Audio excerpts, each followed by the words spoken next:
right, what's up? Good morning. Happy Labor Day. Welcome to A Bettor Morning presented by Rival Fantasy, the all-in-one fantasy sports platform. I'm your boy, Corey Parson, the fantasy executive. But you already know that. Welcome into A Bettor Morning, and once again, a happy Labor Day to each and every last single one of you enjoying the final days of the summertime.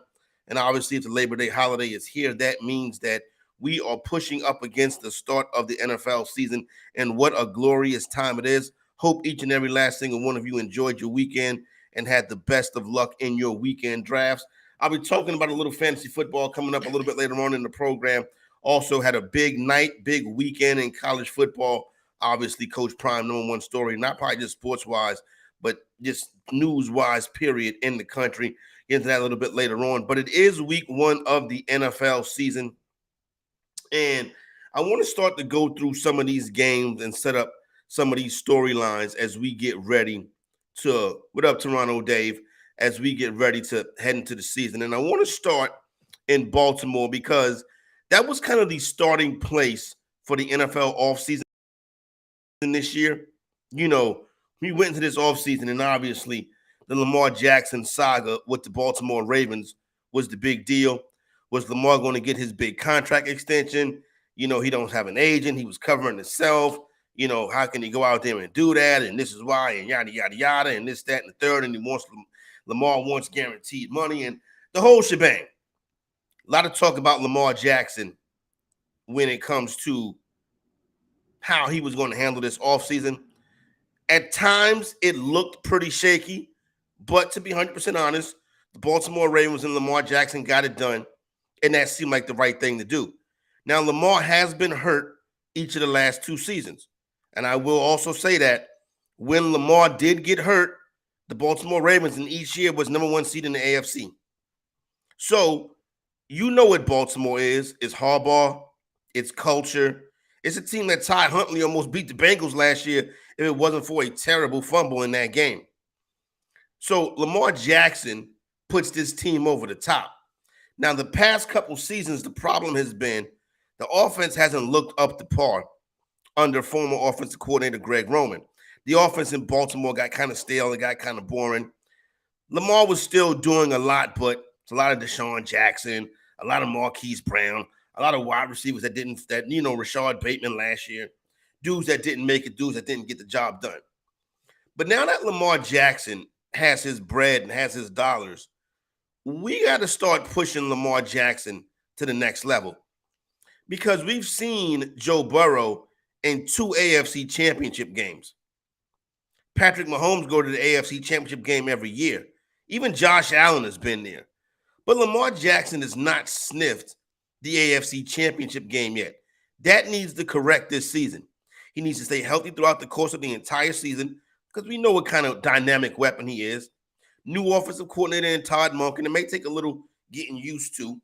But for the most part, Lamar Jackson can play the position. Everything come out of camp sounds good. You draft Zay Flowers. You bring in Odell. Healthy J.K. Dobbins help. Secondary needs to be a little bit better on the defensive side, but you know what Baltimore is. It's the front seven, and it's the linebackers, and it's the Raven culture, kind of like the Miami Heat. Now, I would not wager on the Baltimore Ravens this weekend. Over the last three seasons, Baltimore, something like 10, over the last 4 years, when Baltimore is a home favorite, they're 10-18 ATS. They do not play well as a home favorite. They're overvalued at home. When they're a favorite at home, they're overvalued. They win the game. The Ravens are probably the good and the best survivor pick for this weekend. But covering a 10-point spread is probably not the way I want to start my season with the Baltimore Ravens. I want to get them in a more favorable position. Now, with that being said, Lamar has to continue to get it done. He has to get better. He got the contract. He's got some weapons he likes. New offensive coordinator. Maybe you take a little while to get going, but I need Lamar Jackson to step up and take the Baltimore Ravens to at least the AFC Championship game this year. I like them to win the AFC. You can bet that at about 14-1 the last time I saw that. Obviously, top heavy with teams like the Bengals and the Chiefs.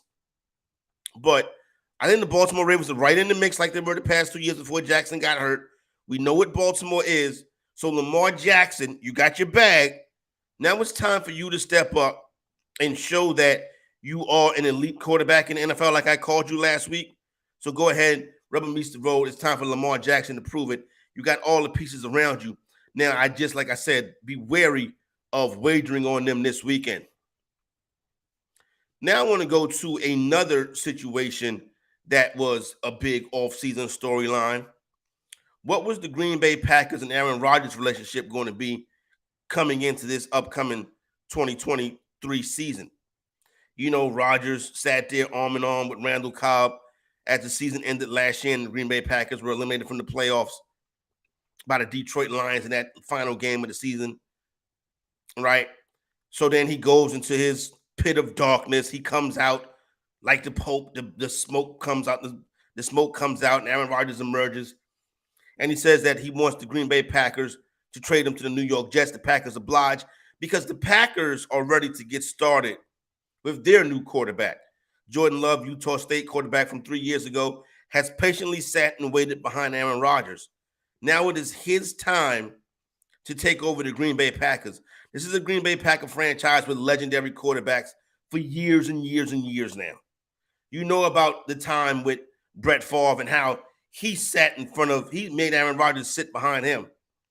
And now we see what kind of legendary stuff Aaron Rodgers has done with that Green Bay Packer organization. But it seems like it was time for Green Bay and Aaron Rodgers to come to an end. As Lil Wayne said last week, Green Bay got petty Aaron Rodgers down the stretch. The New York Jets have favorable Aaron Rodgers. But it's not time for Green Bay to worry about Aaron Rodgers no more. It's the Jordan Love show now, and I like it, and I'm optimistic. You know why? Because I think Matt LaFleur can really take over this team now. You see, it's hard to come in there as a young head coach and be the head coach of a team with a veteran quarterback who make $40-something million a year and win every MVP every year. Because at that point, LaFleur got to feel like, okay, really, I'm just a project manager here, not a head coach. I'm just managing Aaron Rodgers' team. Well, now he gets a chance to show what he's ready for and what he can do. So I like it. I like it a lot. The Green Bay Packers coming into the season. I like them at plus 350 to win the NFC North. Now, here's what's interesting about their opponents. The Chicago Bears opened up this game this week as a 2.5-point home favorite. All the money is coming in on the Bears. People are very optimistic about the Chicago Bears. But despite all the money coming in on the Bears, the number has moved in the Green Bay Packers' favor. That means sharp money is hitting the Packers. That means guys like myself are betting on the Green Bay Packers to go in there and upset the Chicago Bears. That's probably the wager you need to make to start the week this week, because I can see by Sunday morning the Green Bay Packers actually being the favorite in this game. That's the way it's going right now, and I think that's the way it's going to play out. Now, why the optimism for the Chicago Bears? It's people that think the Chicago Bears are going to be a playoff team this year. Chicago was 3-13 last year. They lost their last 8 games of the season. What in the hell about that says playoff team this year? People are optimistic about Justin Fields. And I agree, Fields is going to be a terrific fantasy football asset. But when you start telling the story of Justin Fields, do not say he's going to take this this Jalen Hurts type step, right? That's not what he's going to do. 2,200 passing yards last year. 17 touchdowns, 11 interceptions. Now, yes, 1,100 rushing yards is fantastic. That's great for fantasy. We love it. Got to agree with that. But what makes you think that this team is significantly better than the Green Bay Packers or even the rest of the people in that division? This is a team that's popular to make the playoffs this year. It starts at the quarterback position. They were 3-13 last year. The quarterback ran the football well. He was big in statistical opportunities, clearly a top fantasy quarterback. At one point last season, he was the most sought-after fantasy asset. But the Chicago Bears don't run a fantasy football franchise. They run a real football franchise. And their last 8 times they were on the football field with their star quarterback, they were on the losing end. So the optimism is really kind of shaky to me. Go with the Green Bay Packers. Take them on the money line earlier in the week while you still got a chance, because I do believe they'll be the favorites on Sunday morning. Another situation that dominated news cycle in the offseason was the Denver Broncos and what they were going to do with their head coach opening. Shortly into the year last year, they realized Nathaniel Hackett was the wrong guy for the job. They even hired a coach to coach him. So let you know it's not going well, and he was relieved of his duties in the offseason. Now, they go out there and they make the big splash hire in Sean Payton, even though Payton wasn't the guy they originally wanted. They wanted DeMeco Ryan. But DeMeco Ryan didn't want to tie himself into Russell Wilson in this quarterback situation with this red carpet quarterback making all of this money. So he went and took the job where he gets a chance to start fresh and new and build a team the way he wants to build it. And obviously he has some history with the Houston Texans. So Sean Payton gets the call. He rings it up. Everybody thinks Payton is waiting on that Justin Herbert Charger job to open up so he can go out there and be with a true star quarterback. But no, he comes and he takes the job with the red carpet quarterback that is Russell Wilson, who stunk last year. This seems to be in this thought process that Sean Payton is going to fix Russell Wilson and the Broncos are going to be a playoff team. Broncos 4-point favorites this week versus a divisional opponent. Let this sit in. The Denver Broncos are 4-point favorites this week versus another team that plays in the AFC West. You might as well go ahead and bet that right now as well. Take the Las Vegas Raiders plus the points. That's where the sharp money is going anyway. You see, I don't think Russell Wilson is any good anymore. So I think it's going to be problems. I think I saw this recently. I saw this over the weekend. Odds of who is the first quarterback to get benched. Russell Wilson was somewhere like 30-1. I think Russell Wilson is going to be the first quarterback to see the bench this year. Either Matthew Stafford or Russell Wilson will be the first quarterbacks benched this season. Now, on the other side is the Las Vegas Raiders. Everybody hates their quarterback. But all he does has been the only Kyle Shanahan San Francisco 49ers quarterback to win football games. The rest of them didn't win. Yeah, Purdy had that nice run last year, but Jimmy Garoppolo has taken, when he was in San Francisco, he took them to 2 NFC championship games in the Super Bowl. And people act like he's chopped liver. So they fade the Raiders. Raiders coming in here projected to probably be behind the Texans or the Colts, the worst team in the AFC. That's not the way I look at this Las Vegas Raider team. Last year, the Raiders' point differential was minus 23. The 14-win Vikings was minus 3. A little bit of regression, positive regression, makes the Raiders a playoff contender, if you ask me. Hal says, Corey, you a hater on these quarterbacks when they get paid.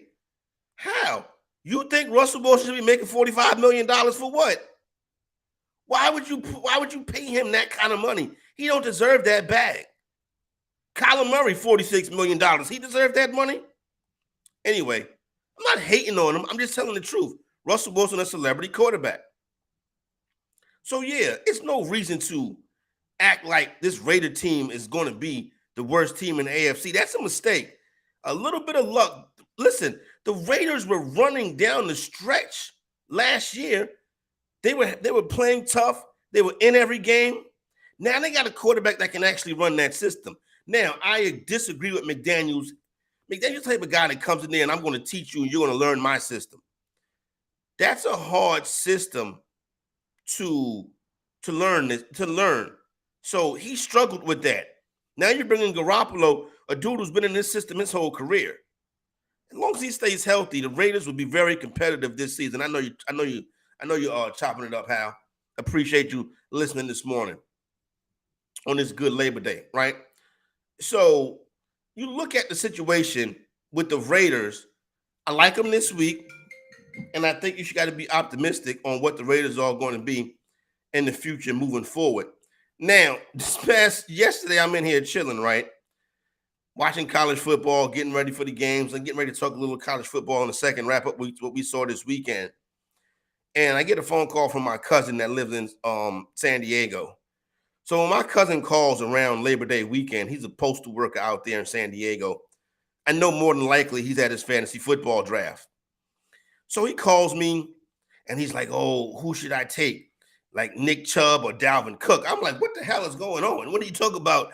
Why is Nick Chubb and Dalvin Cook even a conversation? I'm like, what round are you in?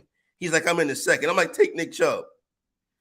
Call me back a little bit later on. what about Michael Gallup? I'm like, what round are you in now that you're worried about Michael Gallup in a home league? Got a call back from him a little bit later on. He's like, what quarterback should I take as a backup? So I'm like, well, who's on the board? He goes, Geno Smith, Anthony Richardson, Jimmy Garoppolo, Dak Prescott. I'm like, well, who's your starter? And he goes, Brock Purdy. I go, what? Brock Purdy is off the board before even a stiff like Dak Prescott? So I said, listen. Go ahead and take Anthony Richardson. He's going to give you the most statistical upside. And don't you start the season with Brock Purdy. So now it is clear that my cousin needs to start a free 7-day trial of Fantasy Alarm's All-Pro subscription and get the Fantasy Football Draft Guide and cheat sheet for free.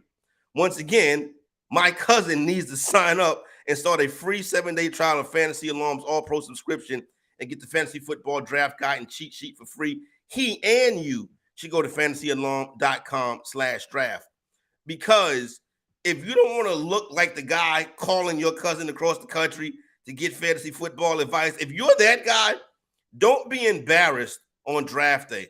Just go ahead, head on over to fantasyalarm.com, free cheat sheet, draft guide, you know what I'm saying, 7 days, 7-day free trial, all pro subscription, get the draft guide and cheat sheet for free so you can have a better draft day experience than my cousin did. Now it's time to hop on over and talk about the weekend in college football. And listen, I told you at the end of last week, go ahead and get on Colorado on that money line. The sharp money was suggesting that Colorado was in play. By the time the first 2 drives was over, you knew that there was going to be a game. So shout out to Coach Prime. Shout out to the Colorado Buffaloes. They have now changed what people think about them coming into this season. Now, looking at it earlier before this game, their projected win total was 3.5. That's up to 5.5. To win the national championship, they were 200-1. That's down to 100-1. Now there are 2 superstar players that stole the weekend, Shedeur Sanders and Travis Hunter. Let's start with Shedeur. Shedeur coming into the week was 150-1 to win the Heisman Trophy. His numbers in most shops is all the way down to 30-1 after his 4-touchdown, 510-yard performance.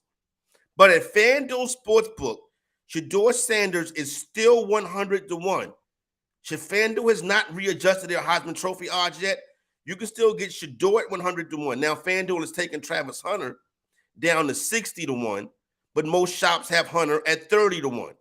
So the 2 big players this weekend that show their odds shift, you can still get them at a good number at FanDuel right now. Shedeur Sanders right now, 100-1 to win the Heisman at FanDuel. Another guy that's in the Heisman Trophy race. Oh, before I get to the Heisman Trophy race, I want to touch on Colorado. And listen, it was great to see them get that W. It was very exciting. And I would say that the way my text messages and phone was ringing and all the congratulations and stuff that was going out to Coach Prime, everybody was very happy that Deion Sanders was successful in his debut. Yet when he comes to the podium, this is what he gives us. Shedeur broke a single. For real? Shedeur Sanders from a HBCU? Absolutely. The one that played at Jackson last year? The one that played at Jackson State last The one that you asked me, why would I give him the starting job? But like no, not you. I got receipts. I know who they are. Not you, baby. I just gotta say it. I would never do that. So here's the deal. Everybody is rooting for you, Prime. Everybody's happy. For real, people are on your side. But when you bring this negative attitude into the press conference room, it makes me start to wonder. And I know every time a head coach is talking, he's talking to his team, and he wants to continue to motivate his guys because every week's going to get tougher now because nobody's sleeping on you. But I think Prime, who's already said he's sensitive and has rabbited ears, takes a little bit of a tougher approach with the media than he needs to. Listen, everybody's rooting for you.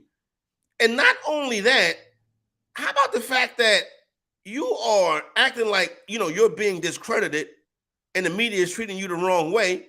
It's not the media's job to root for your football team. Yes, they were right to ask you, why is your son, who's only played at the FCS level, immediately named the starter? Now, was it the correct thing to do as the kid Heisman Trophy candidate? Yes. But to have that question coming into the season, there's nothing wrong with that. It's not the media's job to kiss Coach Prime's butt. They got jobs to do. They got stories to write. It goes hand in hand.